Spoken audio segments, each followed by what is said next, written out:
This is a weird one because I've come up over the topic of like women hating men, like just in general, and it's really weird. The SCUM manifesto by Valerie Solanas. So all human must die. The death of all humans. Writing is both funny and fearless. Solanas' annihilationist project is at times totally antisocial, at times prefigurative. On the one hand, she wants groovy, arrogant females to ditch men, acquire complete control over everything within a few weeks, and love each other, but at the same time, she doesn't care if everyone dies. Theoretically, SCUM Manifesto is both present and coherent. There are early strains of later thought around both utopianism and anti-futurity, but her attempt to expound on both leads to conflict. You could interpret into these some ambivalence over her own life. Solana says what women still aren't allowed to say, and she does it in a totally crass and irrelevant way.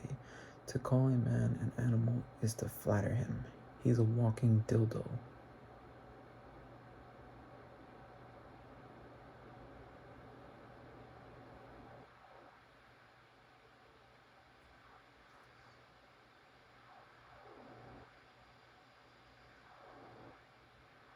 Damn, she didn't understand, did she? Damn, she didn't understand. Its conversational status to this day speaks to just how shocking it is for a woman to advocate violence against men in a world where male violence against women is taken as given. Society remains premised in a deep belief her vision would take control come across as truly threatening. Solanas isn't so hot on intersectional politics. I don't care about that either myself.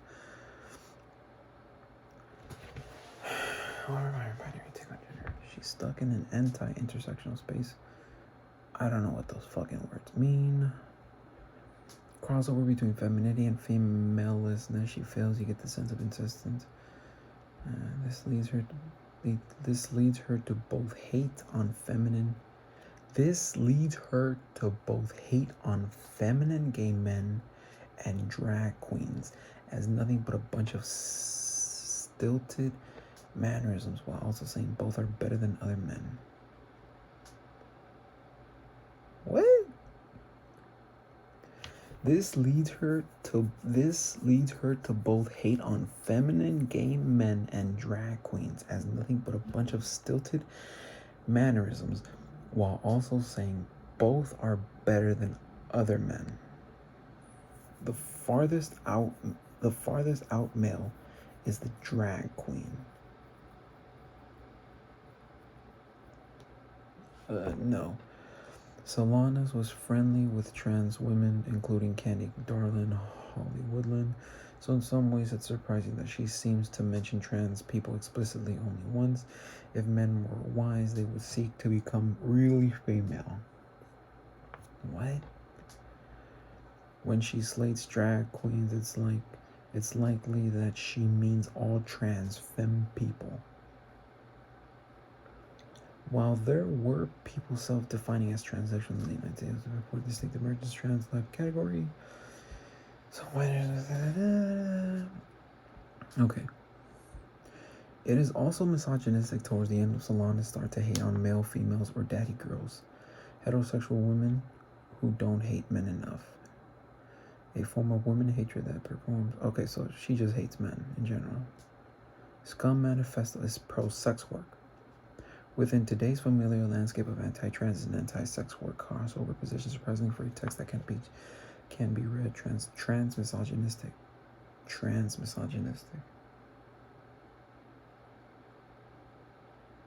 Misogynistic is the discrimination of women. Trans opposite or cross. Trans is opposite.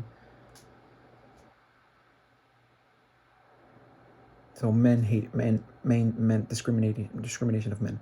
The SCUM Manifesto is pro-work, perhaps related to Solana's own experiences of working as a prostitute to fund her. Oh shit. Girl had to sell herself? Damn.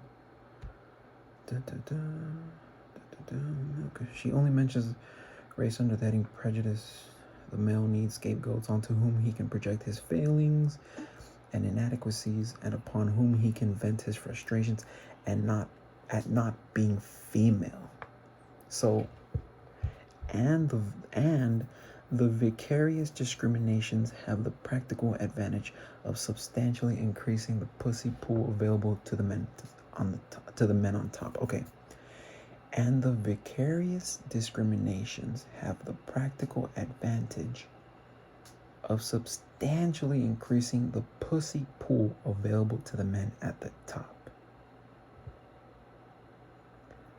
So basically, if you complain, because this is what this is saying.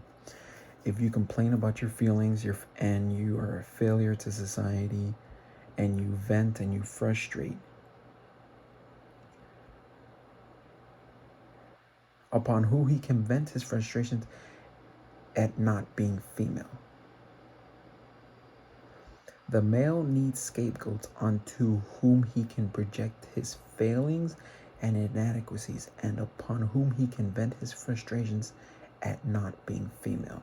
So to not seem like you're a woman, the male has to vent. And the vicarious discriminations have the practical advantage of substantially increasing the pussy pool available to the men at the top. Damn, she was literally ahead of her time. Damn. Mapped onto today's debates, Solana's position seems to support the idea that kill all white men is a less problematic statement of an intersectional feminism. Kill all men. Given in the past, present, which, okay. Murder receives impunity for the murder of black men. The SCUM, I fucking hate that so much, dude. The SCUM manifesto feminism is anarchism. The track is not straightforward. Radical feminism is explicitly anarcho-feminism, overcome disease and death and destruction of government laws and leaders. What will liberate women from male control is the total elimination of the money work system, not the attainment of economic equality within it. How does Solanas think we'll achieve this? She says that SCUM will start with unworking, withdrawing from the labor force, fucking up jobs, destroying useless jobs, taking over the airwaves, the police force, airwaves, and the combined. Damn. Solana's views on automation preceded the dialectic of sex, 19th by 2 years, and today's discussion around fully automated luxury communism by nearly 50 years. There is no excuse for feminism. Feminists who still believe that what we really need is a suffragette statue. Suffragette? I don't know what that means. It advocates insurrectionary violence in ways that foreground later queer works. Insurrectionary violence in ways that foreground later queer works. The book's an expression of violent rage, of years of being on the receiving end of male violence, of frustration, of minor annoyances. One of the best paragraphs is a list of all the men she practically hates, which includes clear candidates like policemen and rapists alongside litterbugs and owners of greasy spoons and restaurants that play music. It's a great takedown of respectability politics and liberal activism. Solanas is scathing about nice, genteel ladies who scrupulously only take such action as is guaranteed to be ineffective. Instead, she argues SCUM will rise up, strike, and kill. If SCUM ever strikes, it will be in the dark with a 6-inch blade. In this sense, the manifesto foregrounds later Queen Black groups in 2000. These faggots kill fascists. So, but I mean, like, all she's arguing is if you rape women, you need to die. But if you're also one of the good guys, you need to die. So she doesn't discriminate at all. She does not discriminate at all. Damn. It's got better aphorisms than the works of Jesus. It's got better aphorisms than the work of Jesus. George Orwell and Oscar Wilde put together. Aphorisms. Love can't flourish in a society based upon money and meaningless work. It requires complete economic as well as personal freedom, leisure time, and the opportunity to engage in intensely absorbing, emotionally satisfying activities which, when shared with those you respect, lead to deep friendship.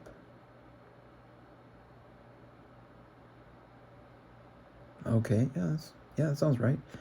Every man deep down knows he's a worthless piece of shit.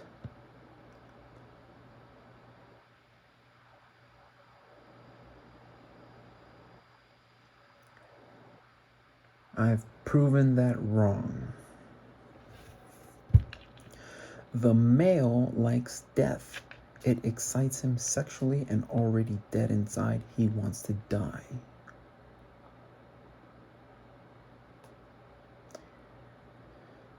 The environment around me is what makes me seek death.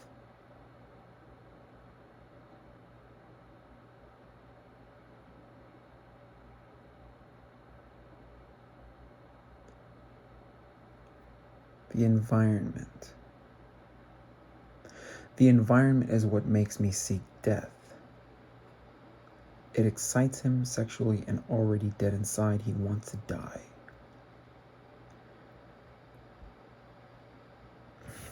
You see, everything was stripped away from me. Everything. My social circle, whatever very little sexual relationship I had with women, any romantic, that I didn't have any anyways, it was all stripped from me.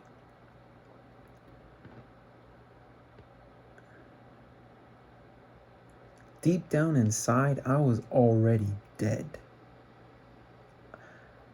I was living life, but I had no vitality.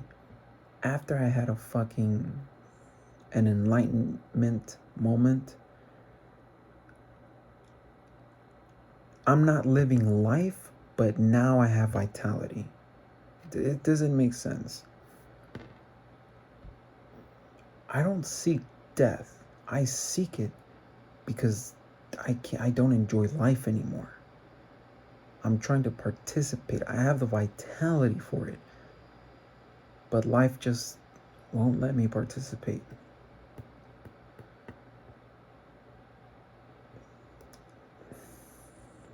Life is just boring. In a sense, I am still dead inside.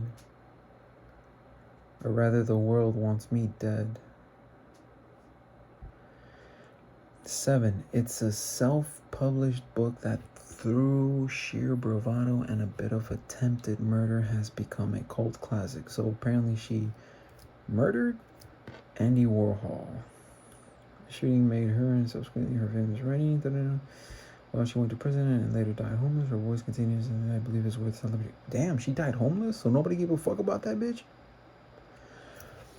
I believe it's worth celebrating with a highly critical eye, the bravery and dynamism of what is still the most unabashedly misandrous text I've read. If you know others, send them my way. That's crazy. Damn, she went to prison, got famous, but nobody gave a fuck about her because she died homeless. Damn. She got screwed over by her publishing company, sold her body to pay for her education. hated policemen, hated men in general. Her closest friends were drag queens or females, and everybody basically told her, "Bitch, you're crazy." But she wasn't wrong. She wasn't lying.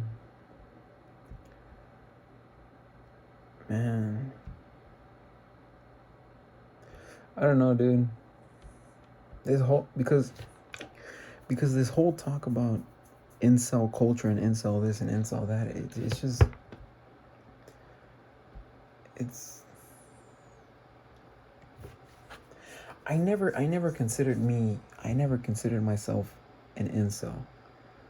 Mainly because, like, I put myself there, if it makes sense. But then afterwards, after, like, I realized, like, dude, you've got to stop being a fucking coward. You've got to stop doing this. You've got to stop making these little mistakes. You've got to stop focusing your attention on people's opinions of you. You've got to stop focusing your attention on what other people care, what other people put value in, because that's not what you put value in. As soon as I stopped doing that, you know what the world did? The world started to care.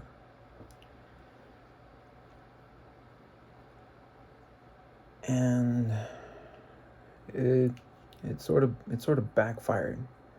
Think of it like an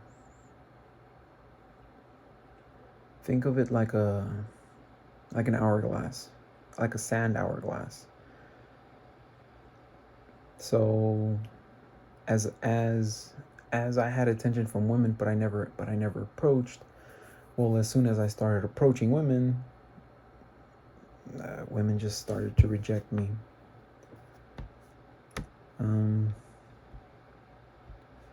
It doesn't help that I have voices in my head either telling me that I'm worthless. But yeah, I really want to read the book, but I'm not gonna pay money for a book that I know I can read for free. But yeah, dude, nobody cared about her. Apparently, nobody cared about Valerie Solanas. Yeah. Anyways, I'm just recording this video. If anything, I think I'm gonna be doing them every once in a while. Here and on Twitch. You can follow me there. You know, the depression hours or after hours. Let's say depression hours.